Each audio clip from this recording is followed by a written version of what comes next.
There's a moment silent, fleeting, when you catch him looking at you as if you were more than just a person in the room. It's not grand, not loud, but something in his gaze lingers, like his soul recognized yours before.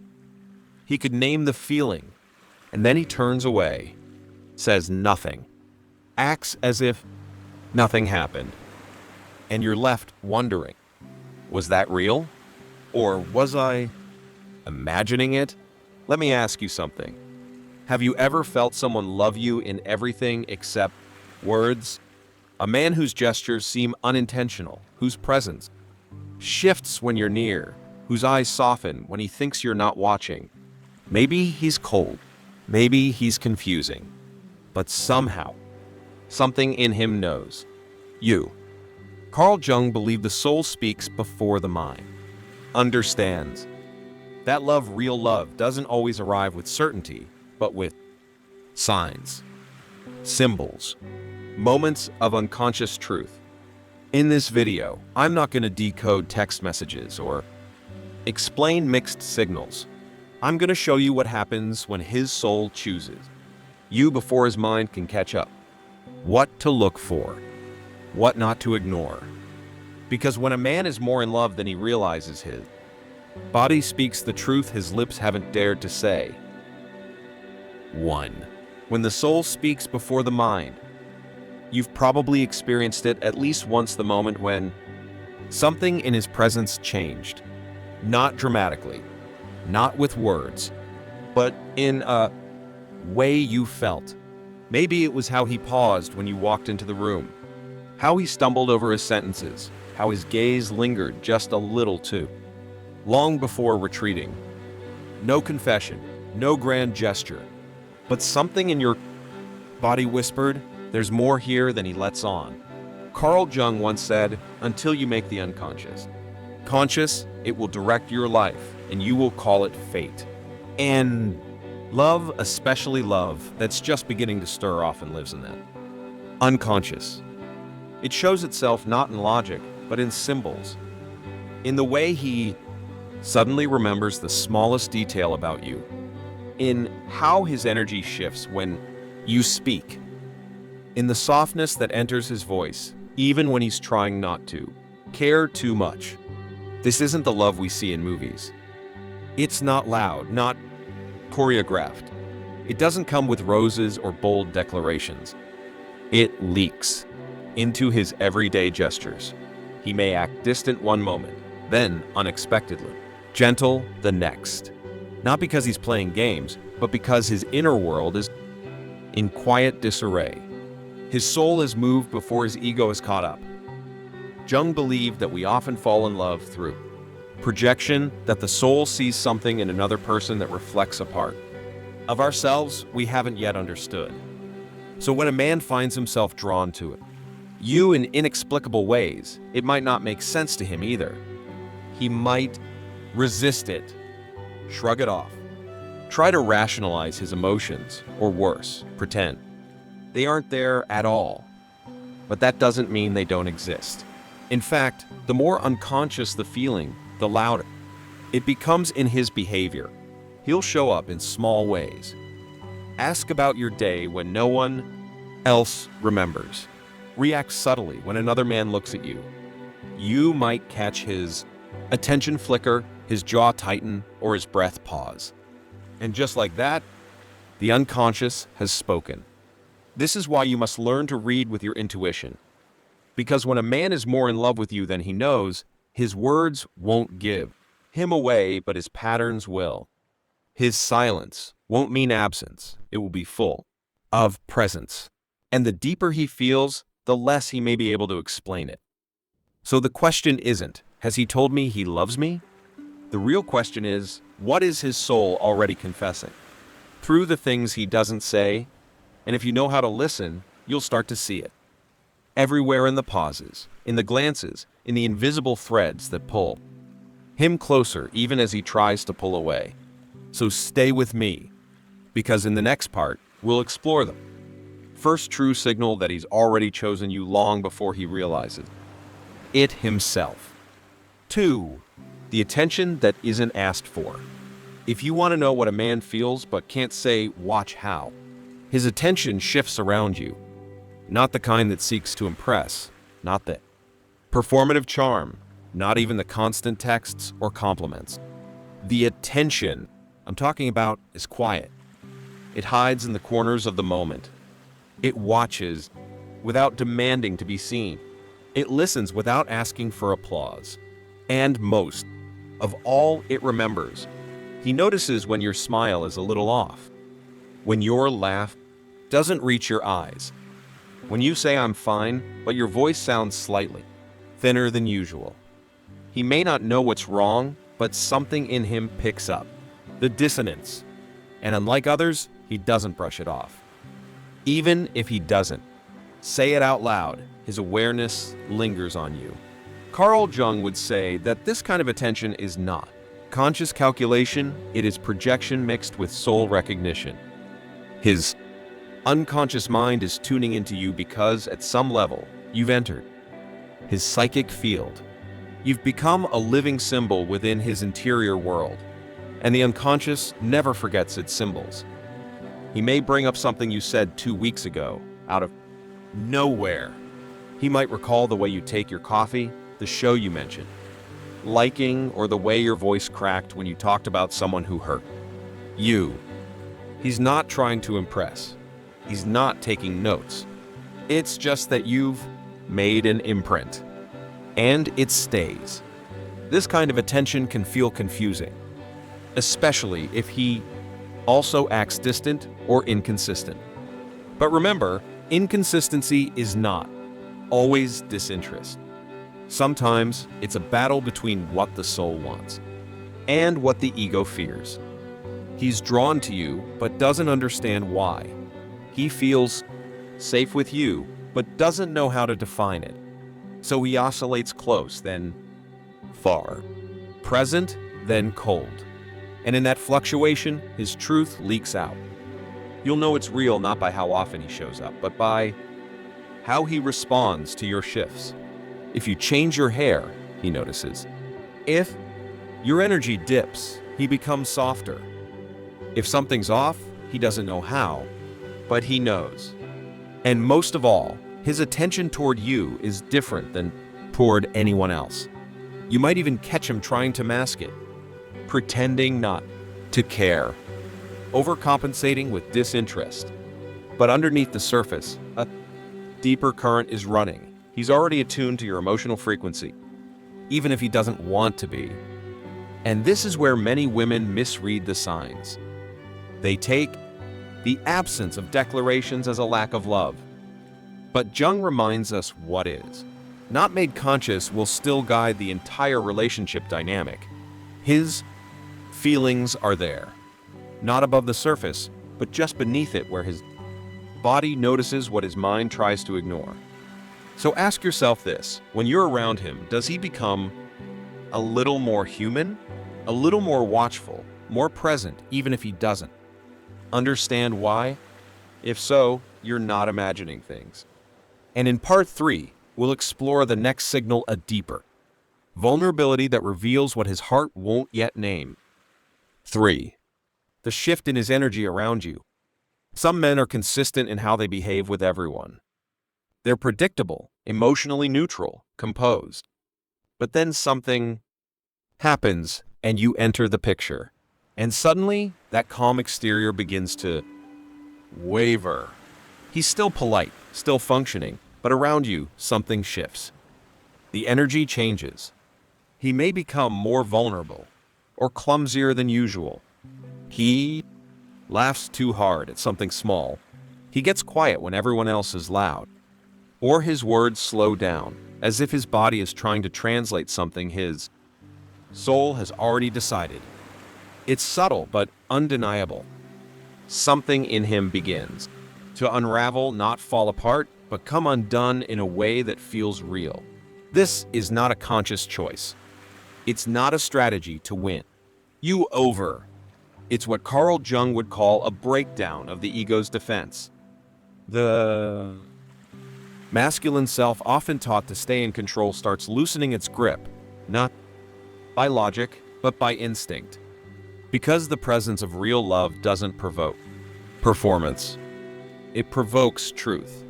You may notice him getting quiet with you in a way that's different from how he is with others.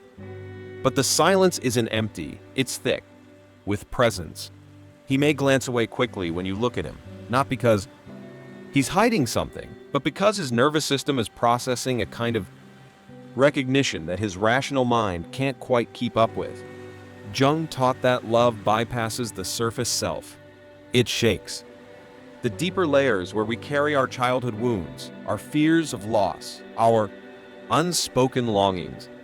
So when a man is truly being moved by you, he doesn't become more polished. He becomes more human, less filtered, more authentic, even if that means being awkward or unsure. And this is where it becomes easy to misinterpret. We're conditioned to think love should look like confidence, control, charm. But in reality, when a soul feels seen, truly seen, it doesn't always know what to do. The walls that once kept him steady start to melt. And in that space, he might not feel like himself. But perhaps he's closer to who he really is than ever before. You may notice these cracks in the armor, the way he stumbles over his words, how his hands fidget when you speak, how his jokes land a little too fast or too soft. These are not signs of weakness, they're signs that he's feeling something. Something unfamiliar, profound, and possibly overwhelming. And maybe he doesn't name it. Maybe he even pulls back.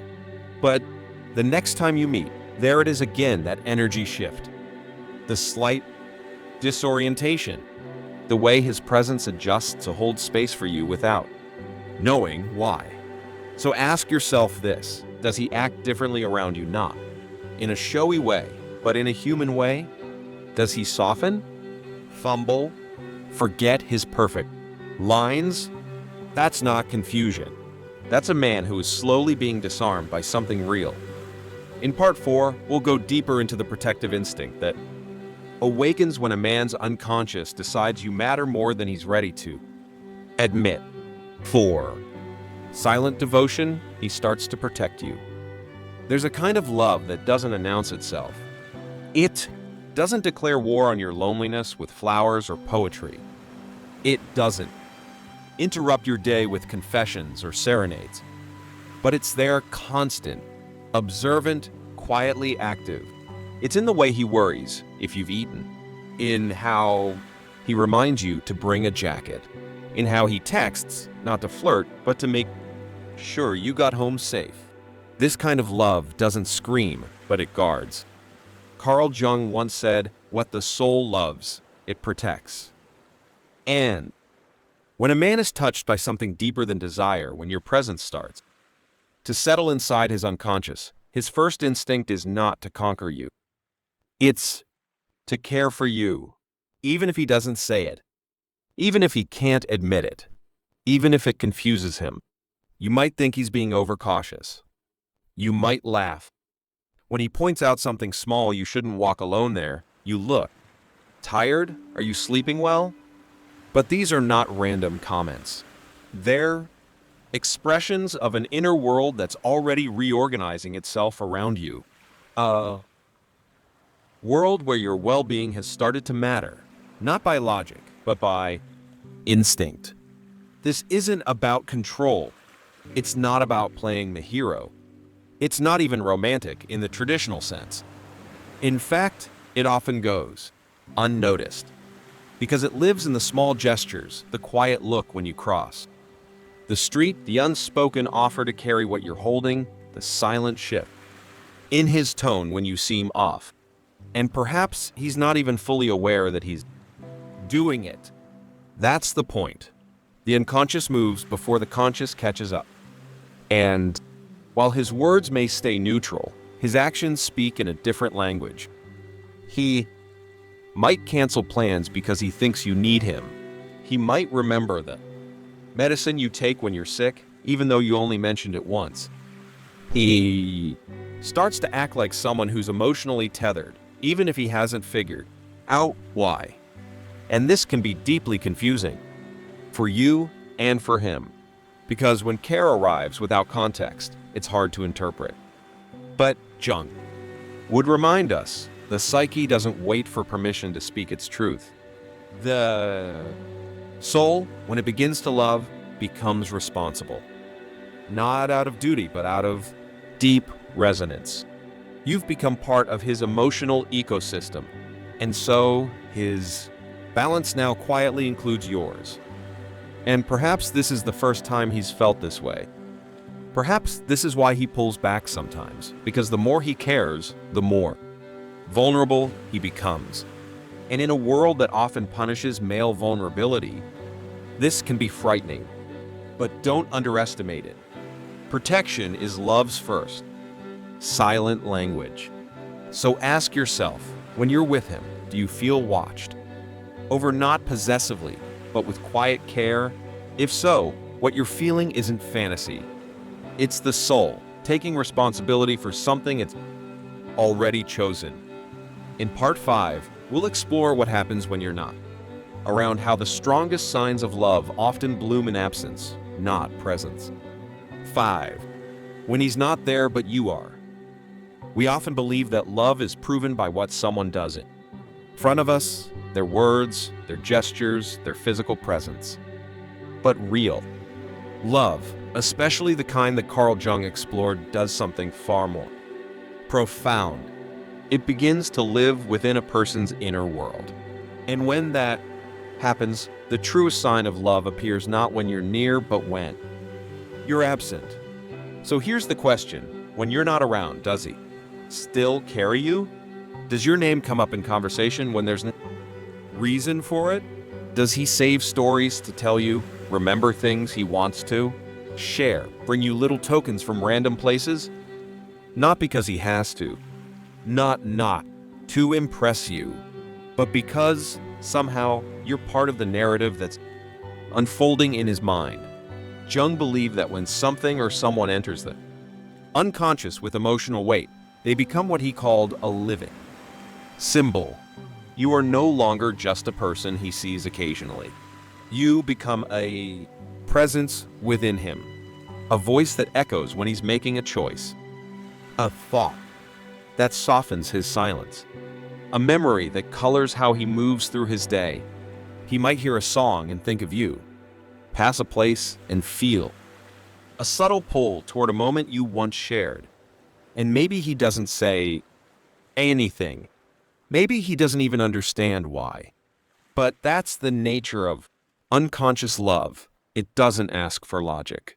It moves by instinct, by rhythm, by a kind of emotional magnetism that even he can't name. And here's what matters most. He's not doing it for you. He's doing it because of you. Because when you begin to inhabit someone's solitude, when their most private thoughts naturally bend toward you, that's not imagination. That's not projection. That's soul work. You've entered the parts of him that aren't performative. The parts no one sees. The moments when he's driving alone and thinks of something you once said. When he's around friends but somehow still wants to tell you first. When he makes a plan for the future and your image flickers across it like a quiet light. And it doesn't matter if he said anything out loud, because this kind of love isn't loud. It doesn't need witnesses. It manifests in the architecture of his inner life, rearranging routines, shaping emotions, altering desires. And the most incredible part, he may not even realize it's happening, but you will. Because your intuition, if you trust it, will feel the shift. Will feel that you are no longer just someone he's interested in. You've become someone he carries. Someone who walks with him, even in silence.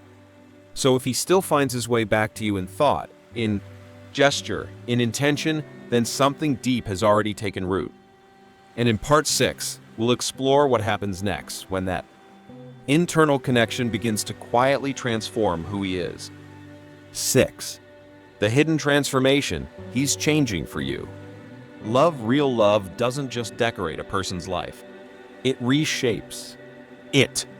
Not with fireworks or public gestures, but with quiet, internal tremors. Jung believed that the deepest transformations don't begin with a plan, or even a desire. They begin with a disturbance, a rupture in our ordinary patterns, triggered by something that speaks to the soul. And sometimes, that something is you.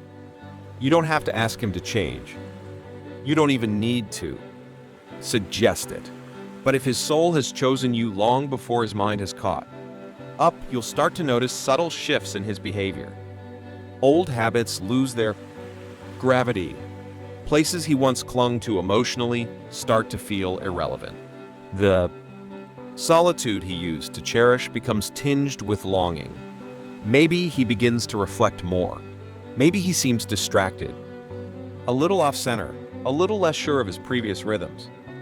Not in a chaotic way, but in a way that tells you something inside him is moving. And often, it's not something he can articulate, because the soul doesn't send emails. It sends symbols, feelings, inner shifts that precede words. You may find that he shares more of himself. Not just facts, but fragments, parts of his story he's never told anyone. His disappointments, his fears, his childhood memories. Not to impress you, not to gain sympathy, but because he doesn't feel the need to protect those wounds from you. That's the beginning of trust, of surrender. Carl Jung once said, "The meeting of two personalities is like the contact of two chemical substances. If there is any reaction, both are transformed." And if you're seeing him let go of emotional armor, if he's starting to open emotional space he once kept closed, you're not just someone he likes. You've become a catalyst, a mirror, someone in whose presence he starts to see himself differently. Even his desires begin to shift. Maybe he no longer finds the same thrill in old routines. Maybe he stops chasing the short-lived highs he once pursued. Instead, he begins to crave peace, depth, meaning, the kind of intimacy that comes not from conquest, but from connection. And most importantly, he starts including you in his inner world without even realizing it. He doesn't say, "I've changed because of you." He just changes. He might not be able to trace it, but something in him softens. Sharp edges begin to dull. His inner landscape rearranges itself in response to your presence, not out of obligation, but because his soul has begun to accommodate you. And the most beautiful part? He may not even realize it's happening, but you will. So if he's different with you, and more importantly, different because of you, this isn't infatuation. It's integration. You're not just on his mind. You're reshaping his being. In part 7, we'll go even deeper into how your emotional states begin to affect his, and what that synchrony says about the depth of his love. 7. He feels what you feel, emotional synchrony. There's something rare, almost sacred, that begins to happen when a man's soul connects with yours at a level deeper than words. It's not about understanding your thoughts. It's about feeling your emotion. As if your inner weather subtly becomes his, as if your joy uplifts him and your sadness unsettles something he can't explain. Carl Jung believed that when the unconscious links with another through projection or resonance, the emotional boundaries begin to dissolve. This doesn't mean he loses himself. It means that part of him starts living inside your emotional world. And even when he's not consciously aware of it, his nervous system begins to respond to yours. So pay attention. When you're low, does he grow quieter even before you say anything? When you light up with excitement, does his posture shift, as if mirroring your enthusiasm? Does his tone soften when your energy drops? Not because he's trained to do so, not because he's trying to manage you, but because something in him is tuned into the frequency of your emotions. That's not strategy. That's emotional synchrony. And it only happens when your presence has entered his inner world without resistance. You might find that when you're hurting, he doesn't always have the right words. He may look uncomfortable, awkward, even unsure of how to respond. But notice this, he stays. His presence lingers. He doesn't leave the space. He may fidget. He may go quiet. But he's with you in silence, in hesitation, in an unspoken need to simply be there. That, in itself, is one of the most honest expressions of unconscious love. Because love, at its truest, doesn't always come with clarity. Sometimes it arrives as confusion wrapped in sincerity. Sometimes it's the man who doesn't know how to fix your pain, but still feels it in his chest, as if it were his own. And perhaps the most telling sign? He begins to anticipate your moods, even before you speak, even before you explain, as if some part of him has started to live alongside you, emotionally, not just physically. Jung would call this a union of archetypes, a soul level. Alignment that allows one person's essence to be reflected and felt through another's behavior. And in this mirror, he sees you, but he also begins to see himself more vulnerable, more affected, more alive. You become not just someone he likes. You become someone whose pain matters, whose joy moves him, whose presence rearranges the emotional atmosphere without needing to ask for it. And when that happens, when your emotions reach him without effort, you've entered the place that even words can't follow. You've crossed into the terrain of felt connection, of mirrored soul movement, of something too deep to explain and too real to ignore. In Part 8, we'll look at how this deepening love continues to express itself even when you're not in the room, especially when you're not in the room. 8. The voice of the absent, how he speaks about you when you're not around. Sometimes, the most honest declarations of love are the ones whispered when you're not there to hear them. They come not in poems or texts, but in how a man speaks about you to others, how he mentions your name in passing, how he listens when someone else talks about you, how his body reacts, even when his words remain still. Carl Jung often spoke of the unconscious acting, symbolically, and one of the clearest symbols of emotional attachment is defense. In absence, when you're not there to impress or to witness what he does, says more about how he truly feels than anything he might say to your face. So notice the patterns. If someone praises you, does he go quiet like he's listening, more carefully, almost protectively? If someone criticizes you, does he shift uncomfortably, tense his jaw, or subtly redirect the conversation? That reaction is not just instinct. It's the unconscious, stepping in to protect what it values. And in this case, that's you. This kind of loyalty doesn't grow from logic. It grows from attachment, from emotional investment, from the simple fact that somewhere along the way, you stopped being someone he likes and became someone he identifies with. He may never say it, but his energy changes when your name enters a room. And if he finds himself standing up for you gently, but firmly when no one's watching, that's one of the clearest signs that his soul has accepted you as part of his internal world, not a guest, but a presence that matters.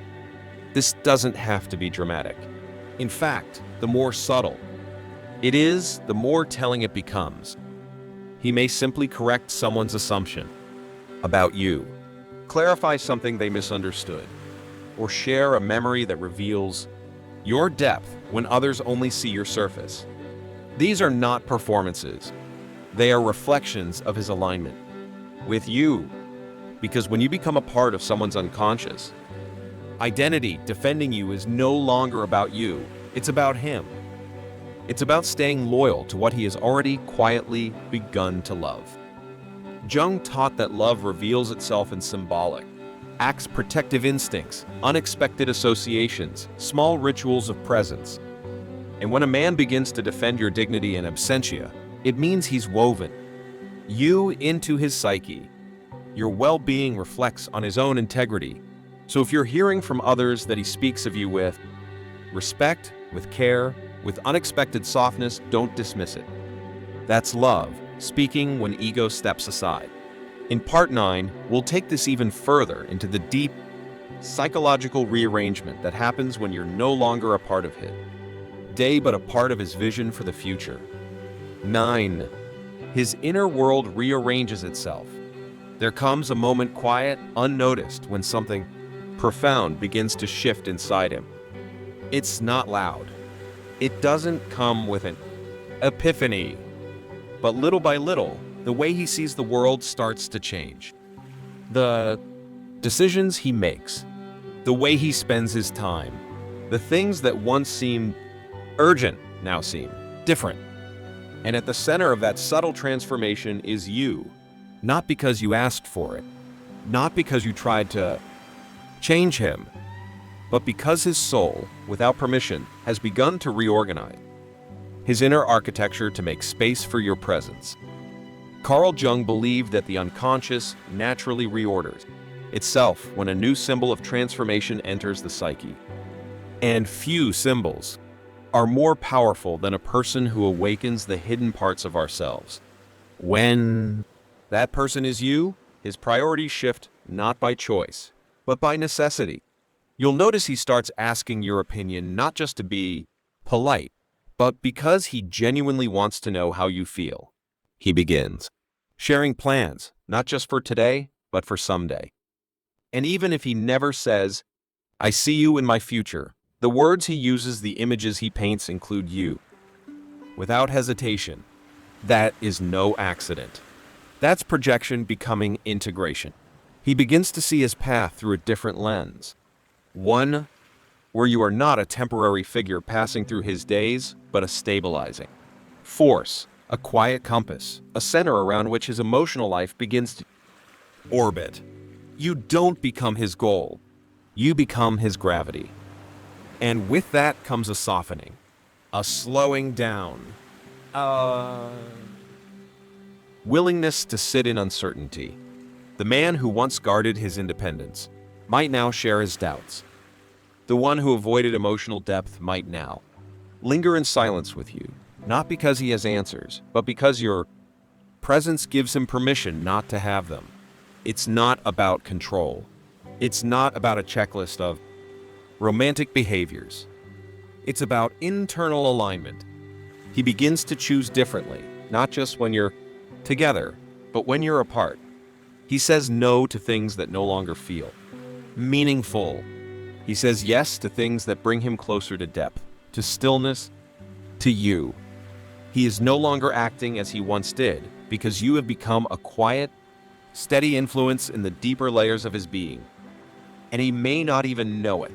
He may still call it coincidence, or confusion, or feeling he can't shake. But the truth is, you've become a part of his symbolic map. You've altered his inner narrative. You've moved from being a thought to being a reference point. So ask yourself this: have you noticed him changing not to impress you, but as if some inner compass is pulling him closer to who he is? Around you? If so, then you've already entered the part of him where not words are needed. In Part 10, we arrive at the deepest sign of all. Means when your presence doesn't excite him, but brings him peace. And why that is the most powerful love of all. 10. The peace he feels in your presence. We live in a world that mistakes excitement for love.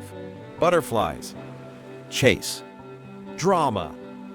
And yet, the deepest connections, the ones that endure, that change us from within, don't come with chaos.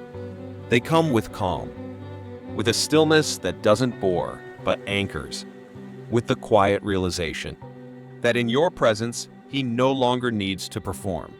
Carl Jung once observed that real intimacy doesn't arise from infatuation. It arises when two souls stop projecting and begin reflecting, when a man no longer sees you as someone to win, but someone with whom he can simply be. So ask yourself this: when he's with you, does he lower his guard? Does he stop trying to impress? Does he forget the lines he's perfected for the world?